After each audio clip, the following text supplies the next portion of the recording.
Well, thank you. It's an honor and a pleasure and a delight to be here once again.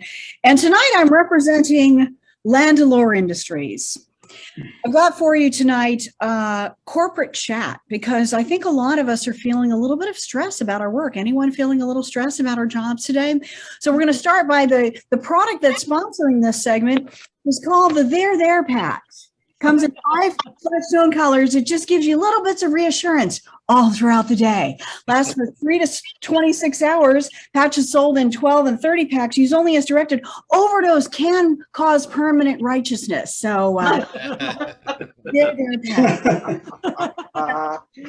of you may be considering additional jobs, and I did go ahead and pull some jobs, but I don't think it's fair that job descriptions they sound salary and you get there and it's terrible. Can anyone agree on that? You think it's going to be great and then it's not? I'm seeing some nodding heads. So I thought I'd give you some real world job descriptions, and then I'll just take you on a little journey of how I found my way.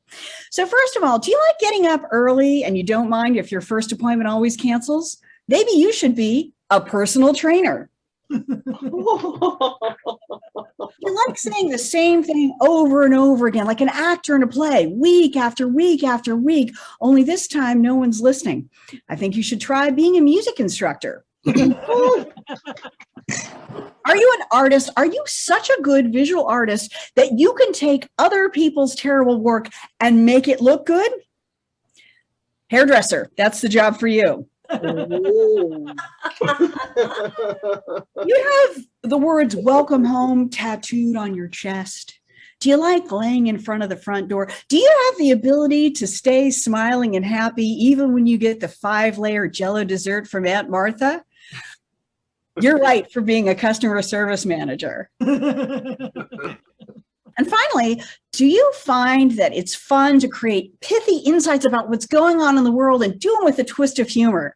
Do you like saying those kinds of insights at midnight while drunk people throw things at you? If so, you have a career as a stand-up comedian. Yay! I want to talk about a moment in my life where I was, this is a true story, I was working for a bank that was started by people who were too conservative for the Puritans. They were literally kicked out of Plymouth Rock for being too hardcore. I was working 90 hours a week, and my boss would say things like, "Lori, you should be more presidential," which assumes I'm somewhat presidential and could become more so.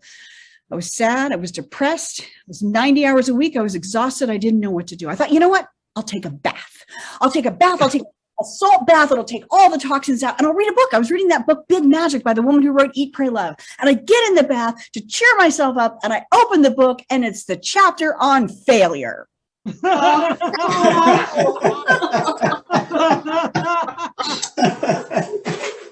didn't know to read the chapter on failure. But the water was warm and I was lazy, so I read the chapter on failure. It's a story of a young man who moves to Paris. He's an artist, and he meets these rich people, and they're like, "Oh, you're so talented. You must come to our costume party." So he's like, "I would love to come to your costume party." Every day for the next 2 weeks, he spends all his time, all his money making this elaborate costume, and he gets to the costume party and realizes they've made a huge mistake. You see, it's not a regular costume party. It's a Victorian costume party, and he's dressed as a lobster. I'm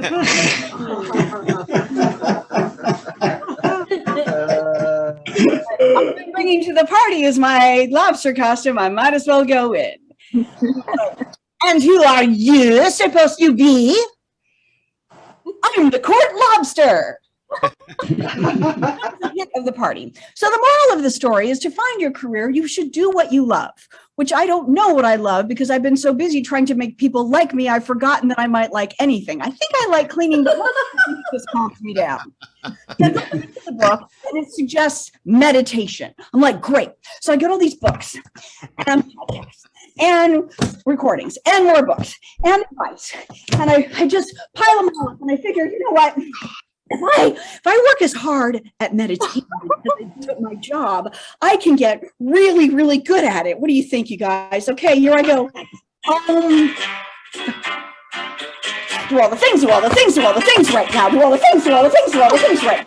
Hurry and rush and run and sprint on your way to enlightenment. Do all the things, do all the things right now. Do all the things, do all the things, do all the things right now. Hurry and rush and run and spin on your way to enlightenment. You're doing it wrong. You're doing it wrong. You're doing it wrong. You're doing it wrong. Hurry and rush and run and spin on your way to enlightenment. And I get to the very last page of the very last book, and it says, the best meditation is to just breathe. Don't think. How am I supposed to do that? Oh!